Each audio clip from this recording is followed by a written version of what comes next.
এখানে আমি একটা গোল বৃত্ত আঁকছি, বৃত্ত এটা হচ্ছে 4 ধরনের। এই বাংলাদেশে না পৃথিবীর মানুষগুলো এই চার ধরনের কাজ করে। কয় ধরনের কাজ করে? 4 ধরনের। একটা হলো ইতে হলো এমপ্লয়ি। ইতে কি? এমপ্লয়ি মানে চাকরিজীবী। ইতে হলো এমপ্লয়ি, এটা হলো চাকরিজীবী। এখন যিনি চাকরি করে জব অথবা সার্ভিস, এটা দেখেন যিনি চাকরি করে উনি কি করলো? উনি দুইটা জিনিস বিক্রি করলো। কয়টা জিনিস বিক্রি করলো? কথা বলেন, কয়টা জিনিস বিক্রি করলো? দুইটা জিনিস। তার কয়টা জিনিস বিক্রি করলো? দুইটা। এক নম্বর জিনিসটার নাম হলো টাইম। সে টাইম বিক্রি করলো, দৈনিক 8 ঘন্টা, দৈনিক 8 ঘন্টা টাইম বিক্রি করলো। দ্বিতীয়টা বিক্রি করলো হলো নলেজ। নলেজ মানে কি? জ্ঞান, মেধা।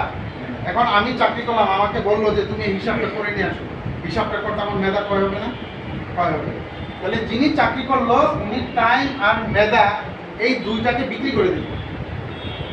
বিক্রি করে কি করলো? উনি বেঁচে থাকার জন্য যেটা দরকার সেটা পাইল। কি পাইল? মাসে একটা বেতন পাইল। কিন্তু ওনার স্বপ্ন পূরণ হলো না। এবার বলেন, চাকরি করে কি আমাদের স্বপ্ন পূরণ করা সম্ভব? না। সম্ভব না। কেন? আমার স্বপ্ন হলো আমি একটা বাড়ি করব, গাড়ি করব, আমি একটু ভালোভাবে চলবো, ভালো খাবো, ভালো চলবো, এটা হলো আমার স্বপ্ন। আচ্ছা, চাকরি করে কি স্বপ্নগুলো পূরণ করা যাবে? না। আমরা যাবে না, যাবে না। কিন্তু আপনাকে যে চাকরি দিল তার স্বপ্ন কি পূরণ হয় না? হয় না? হ্যাঁ, হয়। হয়। তাহলে আমি টাইম এবং মেধা, সময় এবং মেধা বিক্রি করে আরেকজনের স্বপ্নকে পূরণ করে দিচ্ছি। আমি আমার স্বপ্নগুলোকে পূরণ করতে পারতেছি না। তাহলে আমরা যারা এমপ্লয়ি হিসাবে এখন পর্যন্ত আছে, তাহলে আমরা কি রাইট ওয়েতে আছি না রং ওয়েতে আছি? রং হয়েছে। রাইট ওয়েতে না রং ওয়েতে? রং ওয়েতে আছি। ঠিক আছে। এরপরে এস। এস হলো সেলফ এমপ্লয়ি। এস হলো সেলফ এমপ্লয়ি। সেলফ এমপ্লয়ি বলা হয়েছে যারা নিজের চাকরি নিজে করে। নিজের চাকরি নিজে করে। এটি কারা? যেমন আমার একটা ছোট্ট দোকান আছে। কিসের দোকান? একটা পান দোকান, একটা ছোট্ট মুদি দোকান। যেমন এই যে ভ্যানগাড়িতে যারা মালামাল বেচে, ওই মালিক ও নিজে না, ও নিজেই। এটিকে বলা সেলফ এমপ্লয়ি। এই সেলফ এমপ্লয়িতে যারা আছে তাদের প্রবলেমটা কোথায় দেখে? ও চাকরির একটা প্রবলেম, আর একটা প্রবলেম রয়ে গেছে। আমি চাকরিতে আছি, আমার বস ডাইকে করলো, ডাকো না, ফোনে করলো, আজকে শুক্রবার, যেমন আমার নাম মিজান, যে মিজান কালকে থেকে তোমাকে আমার আর দরকার নেই। কি বলতে পারে না? পারে না? পারে। আমাকে যখন এই কথাটা বলবে, আমি কি শনিবারে গিয়ে কাজের ভুগতান করতে পারবো? এই চাকরির কোনো নিশ্চয়তাই না। অথচ আমি তার স্বপ্ন পূরণ করার জন্য এত কষ্ট করতেছি, আর আমি বেঁচে থাকার স্বার্থে 2 টাকা নিচ্ছি। দেখ, সেলফ এমপ্লয়ি হলো কি? ছোট ছোট দোকানদার যারা আছে, ছোট দোকানদার, যে নিজেই দোকানের মালিক, নিজেই আবার কর্মচারী। এই দোকানদাররা ইনকাম কি কম না বেশি? কম। এই দোকানদারদের ইনকাম কম না বেশি? কম। যাই ইনকাম আছে তার মধ্যে বড় একটা নেগেটিভ দিক আছে। সেই নেগেটিভ দিক হলো তারা লোন করে দোকানগুলো করে। এখন যদি আমরা এই কয়জন যদি নিচে যাই, বিশেষ করে যারা এই যে এই দোকানদারিগুলো করতেছে, তাকে যদি বলি ভাই তুমি দোকানের টাকাটা পাইলে পেতে, কিস্তি তুলছি। এই কিস্তি তুলে না অনেকেই?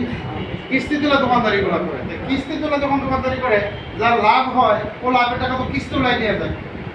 ওয়ার্কশপটুকু থেকে ও কষ্ট করে চলে কোনো দিকে বাইচা আছে। কয় কি, কয় তুই কেমন আছিস? না মরে বাইচা আছে, একটা কথা বলে না? তাহলে ওই লোকগুলা না মরে বাইচা আছে, কোনো রকমের দিনাতিপাতগুলো করতেছে। এই 2 ধরনের লোক তো আমরা জানলাম না? এরপর আরেকটা আছে বিজনেস।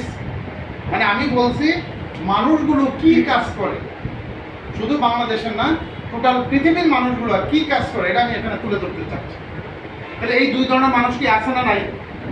আছে। এবার আসলো বিজনেসম্যান, ব্যবসায়ী। এখন এই ব্যবসায়ী যারা আছে তারা কি করে? তারা অনেক বড় ব্যবসা প্রতিষ্ঠানের মালিক, দৈনিক 2 লাখ 3 লাখ টাকা বেচে কিনে হয়। তারা তাদের জীবনের স্বপ্নগুলো পূরণ করার জন্য যা যা ইনকাম দরকার সেই ইনকাম তারা এখান থেকে নিতে পারতেছে। কি পারতেছে না? পারতেছে। এখন যদি আমরা একটা জরিপে যাই যে বাংলাদেশের, যেহেতু আমরা বাংলাদেশের মানুষ, বাংলাদেশের টপ 100 আমরা এক ইয়েতে আনলাম, অর্থনৈতিকভাবে ইস্টাবলিশ টপ 100। এখানে চাকরিজীবী কজন পাওয়া যাবে? একটু কাইন্ডলি প্লিজ, চাকরিজীবী কজন পাওয়া যাবে? টপ 100 বড় লোক, এক কথায় বাংলাদেশের টপ 100 বড় লোক আমরা একটা ম্যাগাজিনে দেখলাম। ওখানে ব্যবসায়ী ছাড়া চাকরিজীবী কজন পাওয়া যাবে? 1-2 জন সর্বোচ্চ। একজনও না, তাও রিক্সা আছে। একজনও পাওয়া যাবে। সব ব্যবসায়ী, 100% ব্যবসায়ী, 100 জনে 100 জন ব্যবসায়ী। তাহলে ব্যবসা করলে কি টপ 100 এর মধ্যে আসা যাবে? সম্ভব। তাইলে এখন ব্যবসায় যারা করে তারা কিন্তু ওয়েলিংলি তারা ওয়েল লাইফ লিড করতেছে, ভিআইপি লাইফ লিড করতেছে। আমার জানা মতে এমন অনেক লোক আছে তারা থাকে বাংলাদেশে, খাবার খায় মালয়েশিয়ার, খাবার খায় সিঙ্গাপুরে। এমন আছে না? নাই আছে না? আছে। তারা কালকে কি খাবে আজকে অর্ডার দিয়ে দিবে। কোথায়?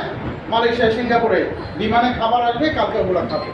এমন বাংলাদেশের অনেক বড় লোক আছে যারা বাংলাদেশের কাপড় চোপড় পরে না, বিদেশি কাপড় পরে, এবং বিদেশের কাপড়টা ড্রাই ওয়াশ করে বিদেশ থেকে। আছে না? নাই আছে। এই এরা কিন্তু ব্যবসায়ী। এরা কি ব্যবসায়ী? এইবার আরেকটা লোক আছে ইনভেস্টর। ইনভেস্ট করবে, তারা কোনো কাজ করবে না, ইনভেস্ট করবে। যেমন আমার কাছে টাকা আছে না? এই যে গ্রামীণ ফোনের যিনি মালিক, আমরা মোবাইল চালাই না? একটু কথা বলি, চালাই না? চালাই। এই মোবাইলটা গ্রামীণ একটা সিম আছে। গ্রামীণ সিমের এখন যদি আমরা কাস্টমার ধরি, গ্রামীণ ফোনের কাস্টমার আছে কয় কোটি? 8-10 কোটি। হ্যাঁ, 8-10 কোটি মিনিমাম। 8-10 কোটি। ধরে নিলাম 5 কোটি। আমরা ধরলাম 5 কোটি। এই 5 কোটি গ্রাহক যদি গ্রামীণ ফোন টু গ্রামীণ ফোন কথা বলে, তাহলে সরকারকে কোনো টাকা দেওয়া লাগে? কথা বলেন, সরকারকে টাকা দেওয়া লাগে? লাগে না। যদি গ্রামীণ ফোন টু আদার্স অপারেটরের কথা বলে, সেক্ষেত্রে বিআরটিসিকে একটা টাকা দেওয়া লাগে, বিটিআরসি। কথাটা বুঝছেন? একটু খেয়াল করেন। তাইলে গ্রামীণ ফোন টু গ্রামীণ ফোন, এই 5 কোটি লোক 2.5 কোটি করে ভাগ করলাম, 2.5 কোটি। এই পাশে 2.5 কোটি, এই পাশে 2.5 কোটি। এই 2.5 কোটি লোক কি 1 মিনিট করে কথা বলে না? বলে। সারাদিনে বলে। ধরে নিলাম 1 মিনিট করে কথা বলে, তাহলে 1 মিনিটে আমাদের থেকে কত টাকা কাটে? 60 পয়সা। সবচেয়ে কম হলো ব্যাটলে 1 টাকা। আচ্ছা, আমাদের হিসাবে সুবিধাতে বলি 1 টাকা। 1 টাকা 1 মিনিটে। তাহলে সারাদিনে 2.5 কোটি লোকে, এই লোকের ইনকাম কত? 2.5 কোটি। 2.5 কোটি। প্রযুক্তিগত 2.5 কোটি। গ্রামীণ ফোন টু গ্রামীণ ফোন যদি কথা বলে, তার 1 টাকা খরচ নাই গ্রামীণ ফোনের, কিন্তু তার ইনকাম কত? 2.5 কোটি। গ্রামীণ ফোনের যিনি মালিক, উনি যে টাওয়ারটা তৈরি করছে, উনি যে নেটওয়ার্কটা তৈরি করছে, উনি কি ইনভেস্ট করছে না? উনি ওই নেটওয়ার্কের পিছনে দৌড়ায় মোটরসাইকেল দিয়ে?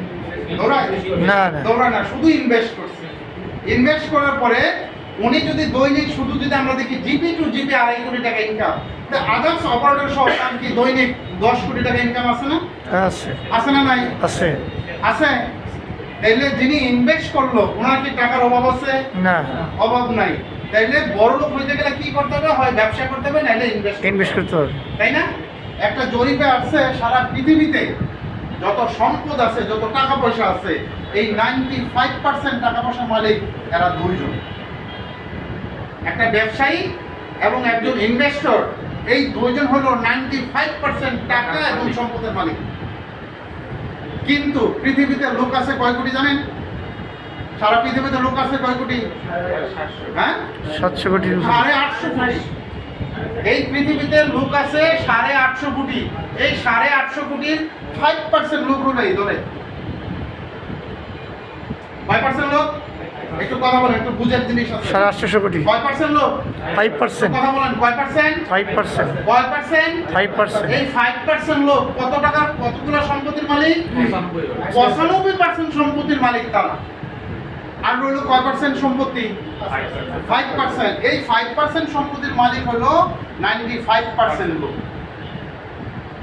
কয় পার্সেন্ট? 95% লোক। টোটাল সম্পদের 5% এর মালিক হলো তারা। আর বিজনেস এবং ইনভেস্টর যারা আছে তারা 95% সম্পদের মালিক, কিন্তু লোক সংখ্যা অনলি 5%। এই জন্য একজন বিশেষজ্ঞ বলে গেছে, বেশিরভাগ লোকে যেই কাজ করে তুমি যদি সেই কাজ করো তাহলে তোমাকে দেওয়া জীবনে ভালো কিছু আশা করা যায় না। বেশিরভাগ লোক যা না করে, কম সংখ্যক লোক যেই কাজটা করে তুমি যদি সেই কাজটা করো তাহলে তুমি জীবনে বড় হতে পারো। ঠিক। এখন ইন্স্যুরেন্সের চাকরি কি সবাই করে? কম সংখ্যক না বেশি সংখ্যক? কম সংখ্যক। তাহলে কম সংখ্যক লোকের সংখ্যা যেখানে আছে সেখানে কি আমরা যাবো, না বেশি আছে যেখানে যাবো? যেখানে কম আছে। আগে তাহলে যাবো সবাই করে। তাহলে এই ইন্স্যুরেন্সের চাকরিটাকে আপনারা বাছাই করে। ইন্স্যুরেন্সের চাকরিটা হলো একটা business, not a job, that is business. এবং এটা হলো একটা বিগ বিজনেস। ইন্স্যুরেন্সের জবটা হলো একটা বিগ বিজনেস। কেন এটাকে বিগ বিজনেস বলা হলো? ধরেন আমি একটা ব্যবসা করি, আমার 5টা ব্যবসা প্রতিষ্ঠান আছে। বাদ দিলাম ওটা, আমার একটা গার্মেন্টস আছে, আমি গার্মেন্টসের মালিক। আমার গার্মেন্টসের লেবার আছে কয়জন? 500, 1000, 5000। কয় হাজার লেবার আছে? 5000। এই 5000 লেবার কি করে? তারা হলো এমপ্লয়ি।